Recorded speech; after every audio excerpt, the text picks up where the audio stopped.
Conditional sentences क्या होते हैं? इन्हें उर्दू में कहते हैं शर्तिया फिक्रात। क्या कहते हैं जी? हाँ जी, लिखिए। जब किसी काम के होने या करने के लिए, सॉरी यूं लिखें, जब किसी काम के होने के लिए या करने के लिए कोई शर्त पाई जाए तो इन्हें हम शर्तिया फिक्रात या कंडीशनल सेंटेंसेस कहते हैं। ठीक है? किसी काम के होने या करने के लिए कोई शर्त पाई जाए तो इन्हें हम क्या कहते हैं जी? Conditional sentences. सो के नहीं पढ़ना, जाग के पढ़ना है। मिसाल के तौर पर अगर वो मेहनत करेगा तो कामयाब हो जाएगा। अब कामयाब होने के लिए कोई शर्त है, क्या है? मेहनत। ठीक है? अगर आप यहां आएंगे तो मैं आपकी मदद करूंगा। तो मदद के लिए एक शर्त है रखी हमने, आना। आना होगा, तुमको आना होगा, है ना? ये शर्त है। जैसे वो है ना, अगर तुम मिल जाओ जमाना छोड़ देंगे हम। तो जमाना छोड़ने के लिए क्या शर्त है? मिलना। ठीक है?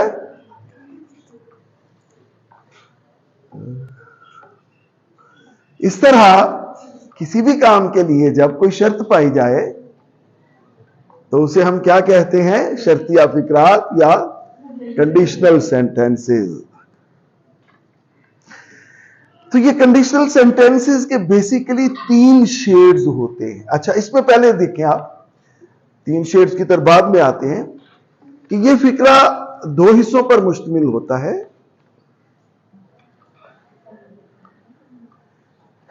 एक हिस्सा वो होता है जिसमें शर्त बताई जाए कि अगर ये करेंगे तो। ठीक है? तो दूसरा हिस्सा वो होता है जिसमें शर्त पूरी होने के बाद काम मुकम्मल हो जाए। समझ आई जी बात की? तो जो जिसमें शर्त बयान की जाती है उसको हम कंडीशनल क्लॉज कहते हैं, या फिर उसे हम डिपेंडेंट क्लॉज कहते हैं, या फिर हम उसे सबऑर्डिनेट क्लॉज कहते हैं। क्लियर? सबऑर्डिनेट या डिपेंडेंट क्लॉज कौन सी होती है? बेसिकली हाँ जी, जो अपना वजूद बरकरार अपने तौर पर नहीं रख सकती, that can not exist alone. Clear? Dependent clause is one that can not exist alone, जो अकेली अपने तौर पर अपना वजूद बरकरार नहीं रख सकती, उसे हम क्या कहते हैं? Dependent clause. तो अब ये देखिए, इसमें जो कंडीशनल क्लॉज होती है वो डिपेंडेंट क्लॉज क्यों होती है? कि अगर हम कहते हैं कि अगर आप मेहनत करेंगे तो क्या ये बतौर फिक्रा इतना सा अपना वजूद बरकरार रख सकती है? नहीं रख सकती, जब तक कि इसके साथ इसका इंडिपेंडेंट क्लॉज ना आ जाए। क्लियर? तो इसलिए ये डिपेंडेंट क्लॉज है, और जो दूसरी क्लॉज होती है इसकी, वो इंडिपेंडेंट क्लॉज या मेन क्लॉज होती है। क्लियर? उसे हम मेन क्लॉज भी कह सकते हैं, इंडिपेंडेंट क्लॉज भी कह सकते हैं, और प्रिंसिपल क्लॉज भी कह सकते हैं। You got the point? तला लिख रहे? दो डिपेंडेंट क्लॉजेस। जब दो क्लॉजेस आएंगी तो उनमें एक इंडिपेंडेंट होगी तो डिपेंडेंट बरकरार रहेगी ना।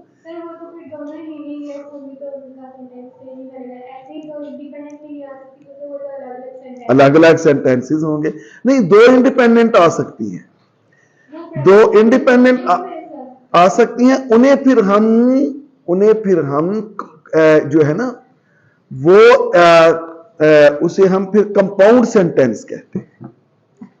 जब एक फिक्रा दो इंडिपेंडेंट क्लॉजेस से मिलके बना हो ना, उसे फिर हम कंपाउंड सेंटेंस कहते हैं या कंपाउंड क्लॉजेस। कंपाउंड सेंटेंस क्या होता है? मिसाल के तौर पर he will come and I will go. Conjunction दरमियान में यूज होता है और दोनों ही क्लॉजेस, अगर आप इनमें से कंजंक्शन उड़ा दें, फुल स्टॉप कर दें, तो दोनों अलग अलग फिक्रे मौजूद होते हैं। तो इन्हें हम कहते हैं कंपाउंड सेंटेंस। लेकिन इसकी तरफ हम बाद में आएंगे, जब हम टाइप्स ऑफ सेंटेंस पढ़ेंगे ना, फिर आपको इनका बताऊंगा। हाँ जी, इफ, वेन, अंटिल देन नहीं लिखना, नहीं कॉमा लिखेंगे, कॉमा डालेंगे जी, देन नहीं लिखेंगे, नहीं। हाँ जी, क्या देन क्यों डालना है आपने? अभी मुझे थोड़ा सा इसको एक्सप्लेन कर लेने दे, फिर आप क्वेश्चन जितने चाहे करें। मैं तो कहता ही ये हूं कि आस्कार आंसर, ठीक है। चलिए जी, ये हो गई समझ में आ गई बात आपकी कि दो क्लासेस होती हैं।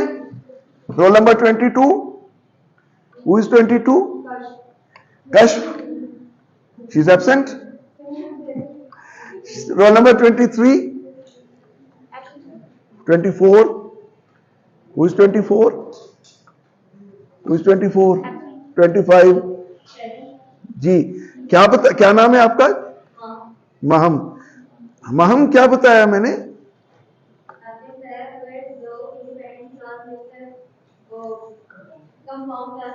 कंबल आते हैं। ठीक हो गया, ठीक हो गया जी। अब देखिए, हम दोबारा कंडीशनल की तरफ आते हैं। तो अब कंडीशनल में जो कंडीशनल या डिपेंडेंट या इंडिपेंडेंट क्लॉजेज हैं, ये सारी मूवेबल हैं, ये रिवर्सेबल हैं।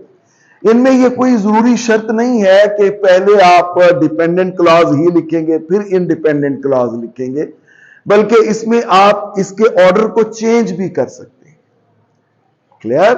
आप पहले इंडिपेंडेंट क्लॉज लिख सकते हैं, if he works hard he will pass, ठीक है। आप यूं भी लिख सकते हैं, he will pass if he works hard. Clear? आप इनको मूव कर सकते हैं। अब चलिए, इनके बेसिकली 3 शेड्स होते हैं।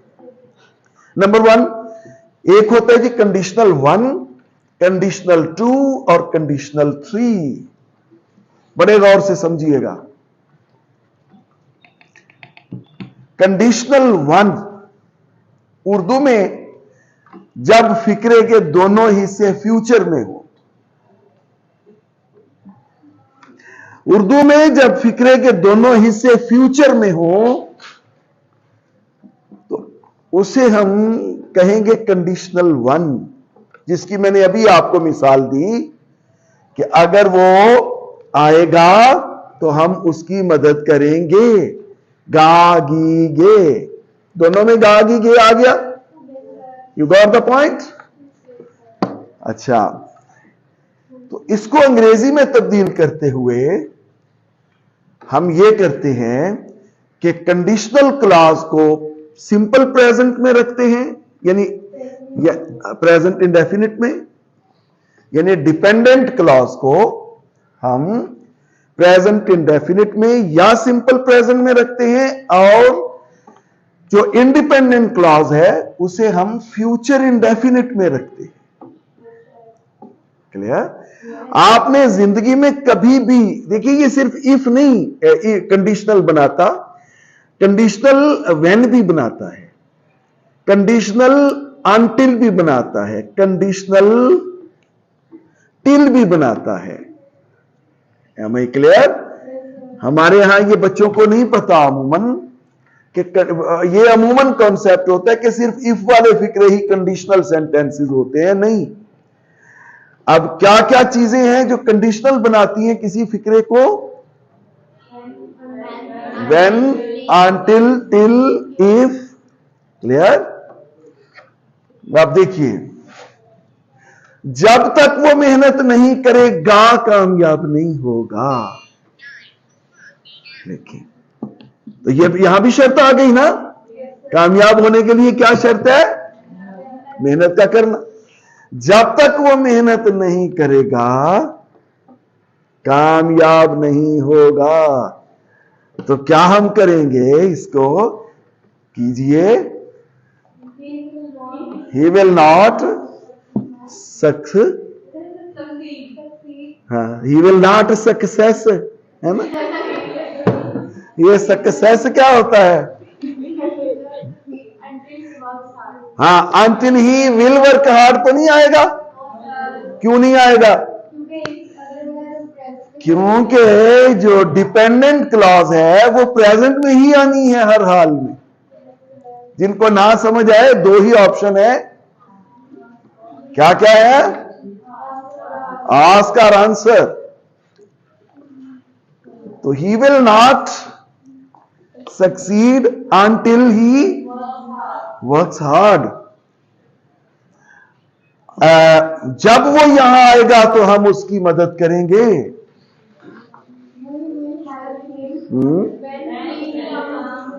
When he comes here, when he will come here तो नहीं आना? श्योर?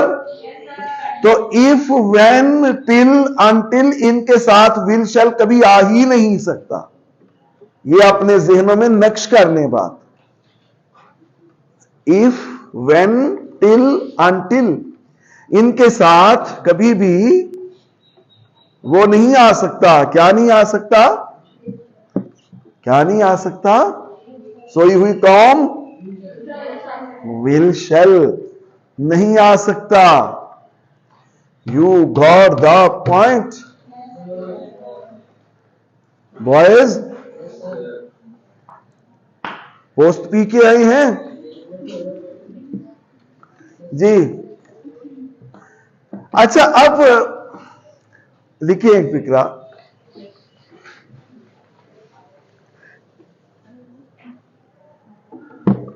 अगर लिखें उसकी मदद नहीं की जाएगी जब तक वो अपनी मदद आप नहीं करेगा।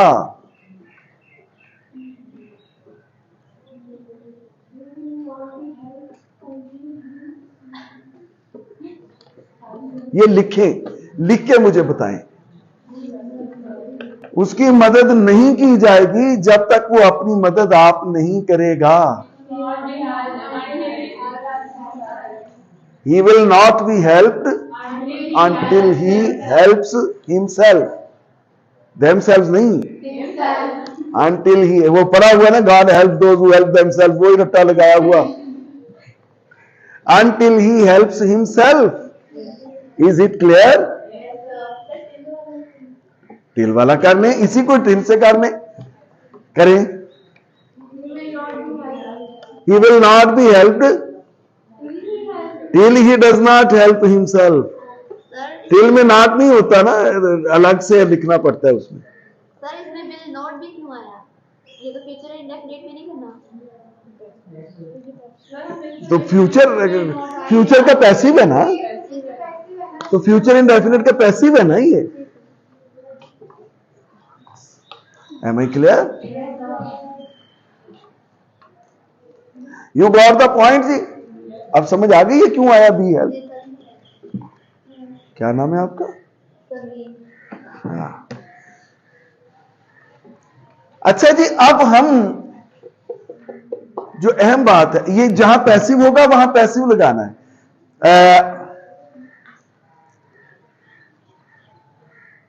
अगर उसे गिरफ्तार नहीं किया जाएगा तो मैं वहां नहीं जाऊंगा।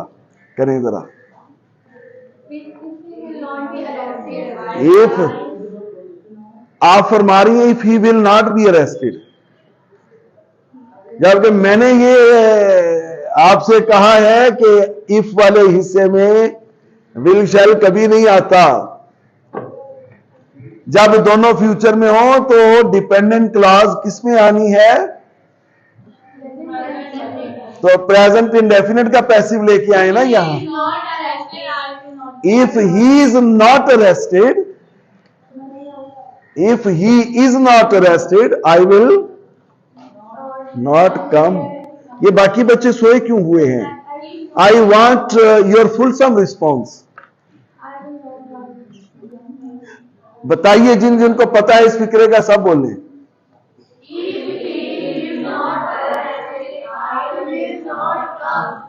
If he is not arrested I will not कम। ठीक है।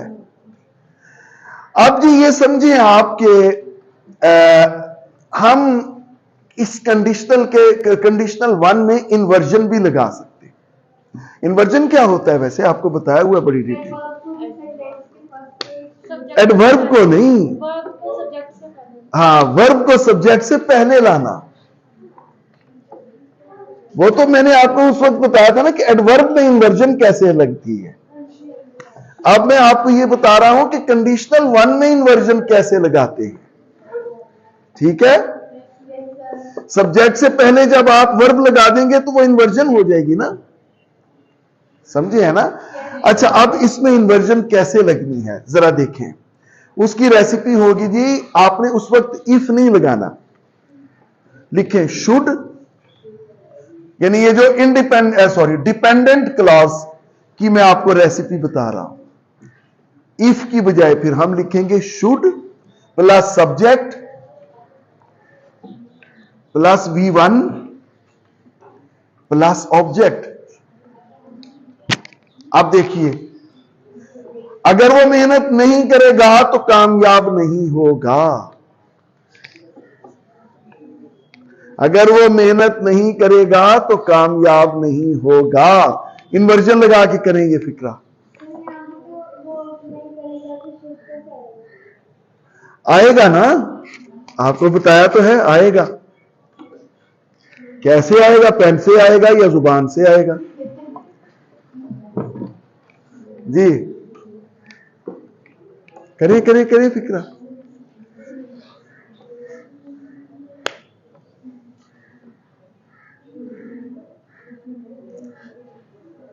जी मुस्लिम इज प्रेजेंट। बताइए आप ज़िया। कर रहा हूं। जुल्मत को ज़िया, सर को सबा। जुल्मत को ज़िया क्या लिखना? बताइए जी, कोई बता दे। हाँ ठीक है, पता क्यों नहीं, तो ऐसे ही बनाना है जी। ये वो मैचिंग नहीं जो निशात पे जाके करनी होती है, ये मैचिंग क्लासरूम में करनी होती है, ये हो जाती है। अब आप हमेशगी को निकाल दें। बहुत सारी चीजें ऐसी नहीं आपने की जो पहले नहीं की हुई। करें जरा जी, ये बिल्कुल मॉडर्न ग्रामर है जो मैं करवा रहा हूं आप। अब देखिए कैसे आएगा। Should he not work hard he will not pass, he will not succeed. Clear clear सुरताई। तो आपके पास दोनों ऑप्शन है ना, आप इसको यूं भी कर सकते हैं, if he does not work hard he will not succeed. दोनों का मकसद एक ही है, मतलब एक ही है। मैं आपको बता रहा हूं कि यहां आप इन्वर्जन लगा के आप चाहें तो जदीद तरीके से भी ये कर सकते हैं। मसलन should you not work hard you will not पास। अगर आप यहां आएंगे तो मैं आपकी मदद करूंगा। इन्वर्जन लगा के करें। Should you come here I will help you. Should you come here I will help you. Clear? No clear? किसको नहीं क्लियर? मुन्ना नहीं क्लियर? बताइए बताइए, क्या नहीं क्लियर? बताएं, क्वेश्चन करें ना।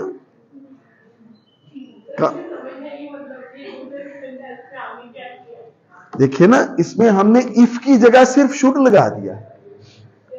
इसको हम कहते हैं इन्वर्जन लगा दिया हमने, क्योंकि शुड है मॉडल वर्ब।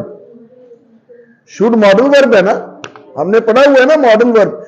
अब मॉडल वर्ब सब्जेक्ट से पहले आ रहा है, should you. Am I clear? तो जब ये सब्जेक्ट से पहले वर्ब आ जाए, चाहे वो मॉडल वर्ब हो, ऑक्सिलरी वर्ब हो या मेन वर्ब हो, तो उसे हम क्या कहते हैं? उसे कहते हैं इन्वर्जन लगाना।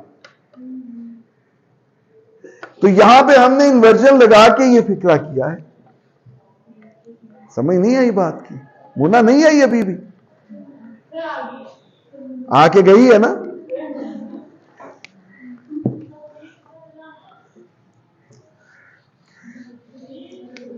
अच्छा जी, अब कंडीशनल टू, ये फिर बातें कर रही हैं पीछे। ये कौन ढीठ कौम है? मेमोना समझ में नहीं आई तो आप मुझसे पूछें। नहीं आई? चले चले। अब है जी inversion, sorry, conditional two. Conditional two में उर्दू में सिचुएशन ये होती है कि एक हिस्सा पास्ट में और दूसरा फ्यूचर में होता है। कंडीशनल टू में एक हिस्सा पास्ट में और दूसरा फ्यूचर में होता है। मसलन अगर मैं कराची गया, ये गया, गया, आया, लिखा, पढ़ा, कौन सा टेंस है? पास्ट है ना, सिंपल पास्ट है ना। तो आपके लिए किताबें लाऊंगा, ये है कंडीशनल टू। अगर मैं कराची गया तो आपके लिए किताबें लाऊंगा। इसकी रेसिपी देखें। इसमें जो डिपेंडेंट क्लॉज है वो सिंपल पास्ट में आएगी, यानी पास्ट इंडेफिनिट में। कंडीशनल क्लॉज या डिपेंडेंट क्लॉज, जो भी आप इसे कह लें, या फिक्रे का इफ वाला हिस्सा कह लें, अगर आपको ज्यादा सादगी से समझ आती है तो। कंडीशनल क्लॉज पास्ट इंडेफिनिट में आएगी, जबकि मेन क्लॉज में सब्जेक्ट के बाद विल शैल की बजाय वुड का इस्तेमाल होगा। वुड के बाद V1 plus object. Main clause में subject plus would should plus V1 plus object. मसलन यही फिक्रा देखिए, अगर मैं कराची गया तो आपके लिए किताबें लाऊंगा। If I went to Karachi, I would bring books for you.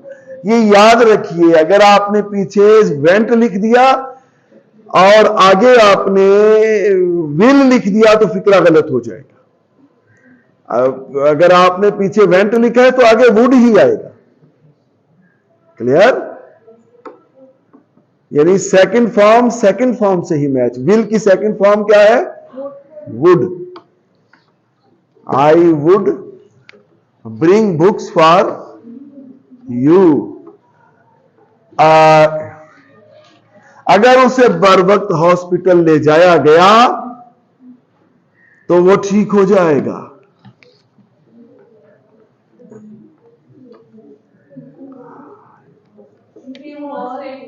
If he, अब याद रखिए, कभी भी इफ के साथ आपने वाज नहीं लगाना, वर लगाना। वो नहीं पैसे में आ रहा। हाँ, बनाए ना, ये तो पास्ट पैसे में नहीं आ रहा, पास्ट तो सिंपल आ रहा है, वुड वाला पैसे में आ रहा है। अगर उसे बर वक्त हॉस्पिटल, हाँ सॉरी, बिल्कुल लगाए बनाए इसे पैसे ना। इफ ही पास्ट इंडेफिनिट का पैसिव कैसे बनता है? वाज वर्ड से बनता है, लेकिन जब इफ आ जाए तो आपने वाज नहीं लिखना, हमेशा वर लिखना है, कभी भी वाज नहीं लिखना किसी के साथ। If he were taken to hospital in time, आगे वो बेहतर हो जाएगा, ठीक हो जाएगा, ही वुड रिकवर या ही वुड गेट वेल। ठीक है।